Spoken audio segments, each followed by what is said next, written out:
there are going to be good hunters and hunters that aren't so good. And part of the way, and this is to think of a hierarchy as something other than a dominance hierarchy, because the dominance hierarchy theory is slightly flawed because it implies that the hierarchy is only based on power. Right? But that's not right. Like if you have a hunting party or a building crew or anything like that, a lot of what elevates one man above the other in the dominance hierarchy isn't power, it's competence. You know, so the best hunter has the highest reputation, or the best builder has the highest reputation, or, you know, it depends on what the hierarchy is devoted for, but the person who's best at that rises to the top. You know, all other things being equal. And that's often the case even if people don't like them very much. You know, we've done investigations into corporate structures where someone will be approved by a relatively large majority of the people who work for the company because they're hyper competent, but no one really likes them. You know, and so you can't really think of that as you know, either a popularity contest or something that's based on power. And I think that a decent hierarchy is almost never based on power. It's based on competence. Now, those two things get tangled up. But, well, so then you think one of the things that's going to make people prone to being successful is to feel some responsibility in relationship to their capacity to attain a goal in a group situation. And I think that's partly the origin of both conscientiousness and guilt and shame. We don't know why people are industrious. We can't figure it out. I have a sneaking suspicion. I told you that maybe part of it is that they want to win within a defined framework, and that might be associated with hypergamy. Now, one of the things you see is that there is a gender difference between men and women in relationship to conscientiousness.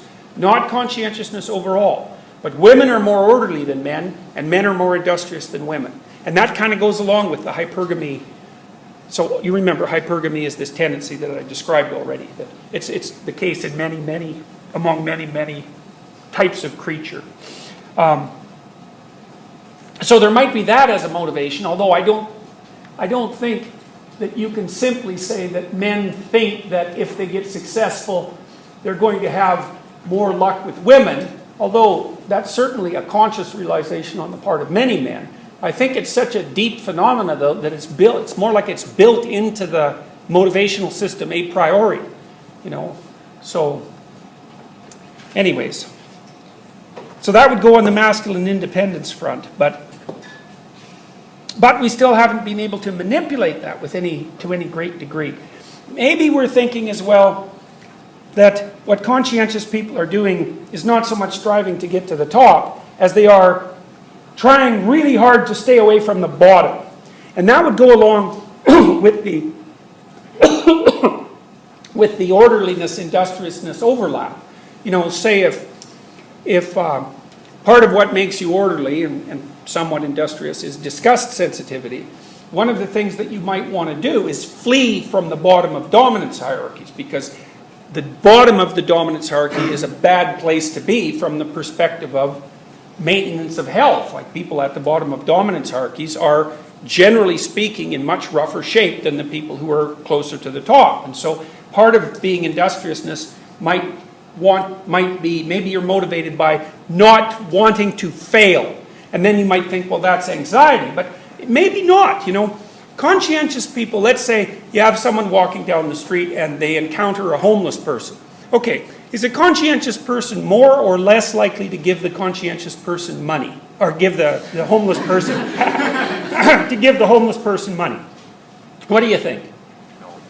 No, that's right. No, agreeable person. They'll give the person money. The conscientious person, especially the one that's sort of hyper-orderly, will say, get a job. And they do that because conscientious people are also more judgmental. And that goes along with the hierarchical attitude, I think. They generally run on the principle that being higher up in the hierarchy is better, and that there's something wrong with you from a moral perspective if you happen to be, among the failures. And so one possibility is that part of the reason that conscientious people, industrious people are that way is because they judge themselves quite harshly. And they really do not want to fail. But it's not because they're anxious. It's because they're disgusted, self-disgusted by the possibility that they might count among the failures. And so that grounds it in an entirely different motivational system. As soon as you produce a value structure, you produce a hierarchy because people compete towards fulfilling they compete towards the end game, and that'll immediately produce a hierarchy of accomplishment, let's say. And then you might say, well, why would men be particularly motivated to do that? And the answer seems to be because of hypergamy. And hypergamy is the tendency of women to mate across or up dominance hierarchies. So the males compete with one another, and they want to because they want to win. And part of the consequence of winning is that they have much more success with women, and that's a primary motivator. So that's interesting because it provides a rationale for supporting a relatively structured hierarchy that has nothing to do with having to deal with the negative consequences of not having a stable worldview. It's more, and there's another thing to think about too here with regards to hierarchies. It's like, if you have an ideal, you immediately have a hierarchy. So because of course, let's say that you have a bunch of children in gymnasium and you say, well, let's do somersaults to the other side of the wall. There's an implication there, and the implication is that you can be better or worse at it. And so the kids will immediately compete, especially the boys, will immediately compete to roll to the other side of the wall as fast as they possibly can. And so if you wanted to get rid of hierarchy, you'd have to get rid of values, and that seems like a really stupid thing to do to me, because without values you have no positive motivation. Because you feel almost all your positive motivation in relationship to a goal, right? Because it's not attainment of the goal that makes people happy, generally speaking. It's observation of the fact that their efforts are contributing to them moving towards a valued goal. Of course, if you're conscientious, over time, your field of opportunities opens up from an employment perspective, plus your income increases and you've stabilized the environment around you, and so there's less uncertainty in it and more security. And so, it could easily be that conscientiousness has its effect on neuroticism by stabilizing the environment, taking the uncertainty out of it, and then making people not so much really less, like lower in neuroticism, but just less likely to be anxious and in emotional pain in general. If you have a client who's unconscientious, you've got a real problem because the person won't do anything that they say they're going to do. And so, generally speaking, especially for behavioral therapy, what happens is that someone will come in with a problem and you discuss an array of potential solutions. And, an intelligent person could do that better than an unintelligent person. And then you decide which of those potential solutions might be implemented. And then you wait.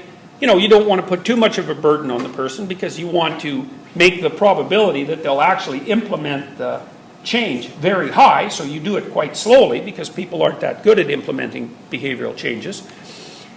And then, hopefully the person comes back and says, well, I've tried this, and, here's the outcome, and then you modify it accordingly. That's essentially called collaborative empiricism. But the problem with doing that with someone who's unconscientious is they'll come back and they'll say, well, I didn't get around to it. It's like, okay, well, what are you supposed to do about that? It's like, if the person doesn't get around to doing things that'll help, how can you get them to get around to doing anything that'll help? It's one of those flaws that seems to interfere with the process itself.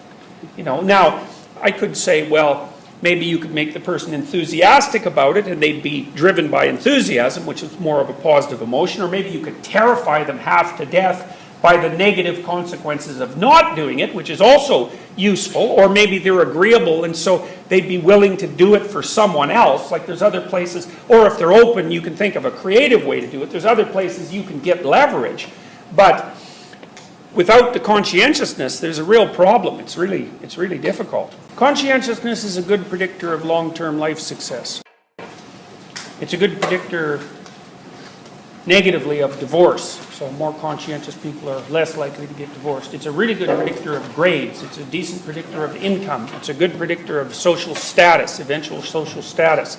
It seems to be particularly good at predicting outcomes for people who are engaged in managerial, administrative, and process management occupations.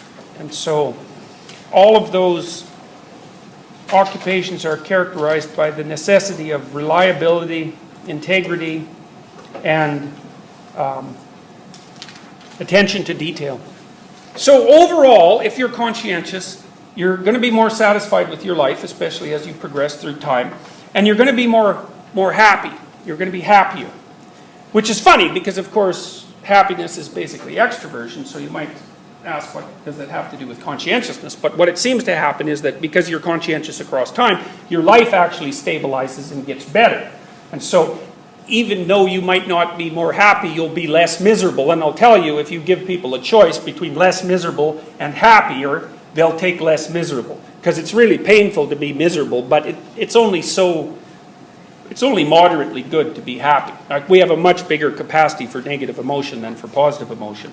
And then with regards to your partner, here's something to think about with regards to roles. So my wife and I have had this discussion many times, and one of the discussions is, well, how are we to treat each other in public?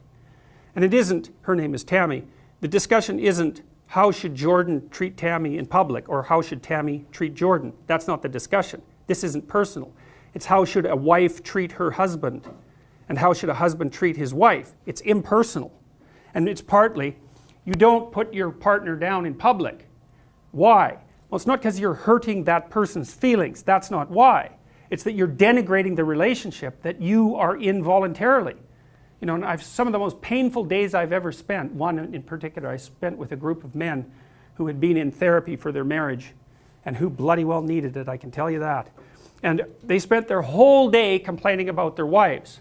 Like, it just made me sweat the whole day. I thought, I can't believe I'm here with you guys. I can't tell you why I was. It's just, you know, it was just happenstance more than anything. And I thought, how can you be so damn dumb?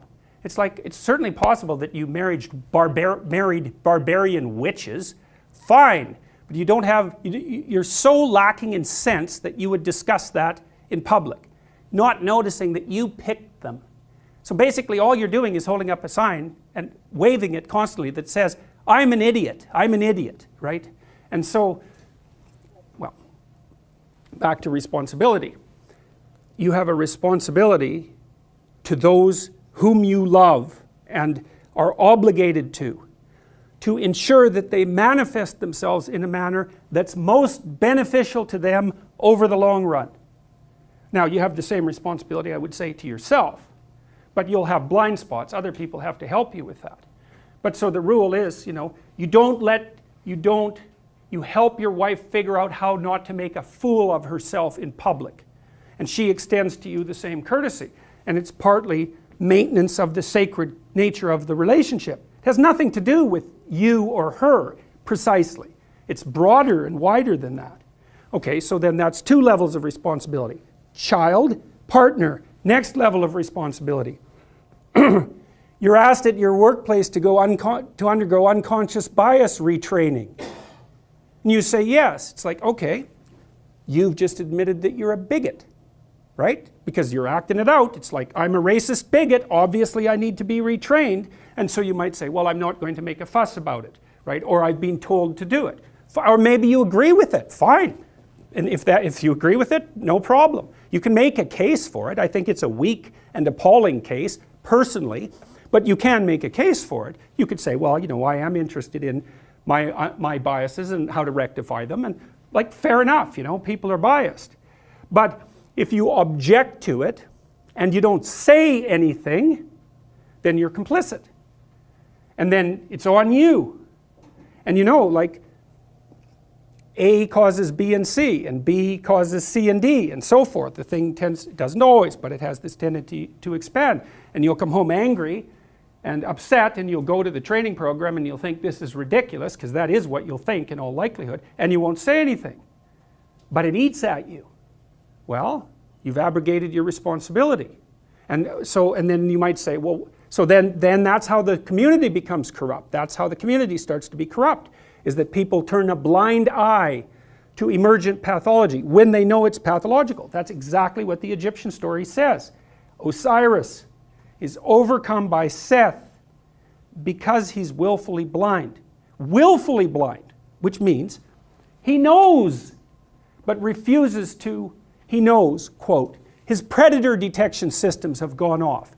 Monster. Well, then you're supposed to look, okay, exactly what sort of monster is this? Well, it doesn't have wings, it doesn't have a tail, you know. You cut it down into you cut it from the monster that it could be into the monster that it is.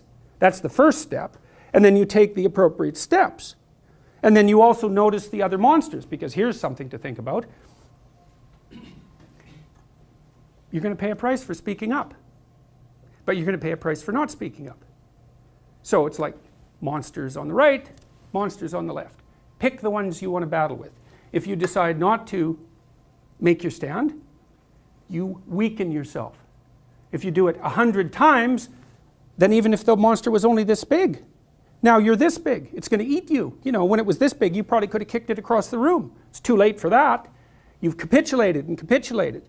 You know, and so what you've done, and this is a way to think about it from a Jungian perspective, this is what Jung was trying to get at when he was talking about alchemy. It's like the thing that pops up to object to you is this incredibly complex entity. It's the entire world encapsulated in the event. If you interact with it, you unpack it. You differentiate your sense of the world, and you gather new skills. Let's say we're having a conversation, and it's flowing melodically, and all of a sudden I say something, and there's a disjunction, right? You're offended by it. There's some negative emotion that comes up, or you know, maybe I've said something to impress you or to be arrogant, and you respond badly. It's like you've got this melodic thing going on. It's a consensual frame, and something pokes itself up to put a disjunction in the conversation. It's like, well, that's where the information is.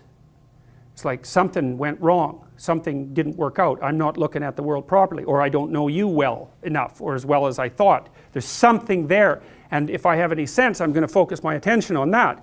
Like, not obsessively or anything like that, but that's where all the information is. Because as long as what we're doing is working, then we both know enough already. As soon as what we're doing together isn't working, then that's instant evidence that there's something about us that needs to be updated. And you might think, well, that's a terrible thing, and the answer is yes, of course it is. It's a terrible thing, but it's also the thing, and this is the next stage of the development of this, let's call it universal morality. It's like the universal morality might be found in the answer to the question, what should you do when you make a mistake? Now, one answer is catastrophic dissolution. That's a collapse into chaos. Well, no one is going to pick that voluntarily. Let's put it that way. It's unbelievably unpleasant, terribly anxiety provoking, shameful, and painful all at the same time. Worse, it can mean the absence of positive emotion, because if you really collapse into chaos, not only are you overwhelmed by negative emotion, but the positive emotion system shut off, and that's what happens to someone who's extraordinarily depressed and also hyper anxious at the same time. Not only are they suffering from an excess of negative emotion, but they've got no incentive movement forward whatsoever. Okay, so that's not an optimal solution because it takes you out. The other possible, and so I would call that a nihilistic solution or a chaotic solution. It's not a solution, it's a dissolution. And you could think about it as a precursor to a potential solution, but it's very easy to get stuck there. And that's why Jonah could have stayed in the belly of the whale along with all the other people that were eaten by the whale and never got back out. And you see people like that all the time. Their error has come along, blown out their frames of reference, they've collapsed into the underworld, into the chaotic underworld, and they don't know how to get out. They have post-traumatic stress disorder, or they're depressed, or they're hyper anxious, or they're resentful and aggressive and destructive. Like, there's any number of states of being that can overwhelm you when the bottom has fallen out of your life. So it isn't something that people are going to, it's not an optimal solution, let's put it that way. Well, the other, that's a nihilistic solution, a collapse. The other solution is, we're talking, and I don't get what I want from you, and so I say, you better not do that again. I don't want to see that from you again. And so that's a tyrannical attitude, right? What I'm going to do is I'm going to take my universe of order and its predictions, and I'm going to say, you go along with this, or I'm going to punish you. And now there is an element in society, like society is made up of threats like that to some degree. It's an ineradicable ineradicable part of society. That would be the tyrannical aspect of the great king, let's say. You know, we've organized a set of punishments and threats that keep each of us in alignment. However, generally speaking, in a society that's functional, we've decided to adopt agreement with that set of principles more or less voluntarily. You know, we say, well, you have rights and responsibilities, and I have rights and responsibilities, and I'm willing to pay a price for yours, including the acceptance of punishment if I transgress, but you're going to do the same for me.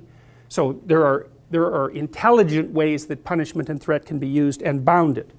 So, but that can easily degenerate into tyranny. And one of the methods that I can choose to use, if I don't want to encounter error, is just to enforce my will on everyone else. And I think when that happens personally, and in the family, and in the community, and in the state, all at the same time, then you get the emergence of a tyranny.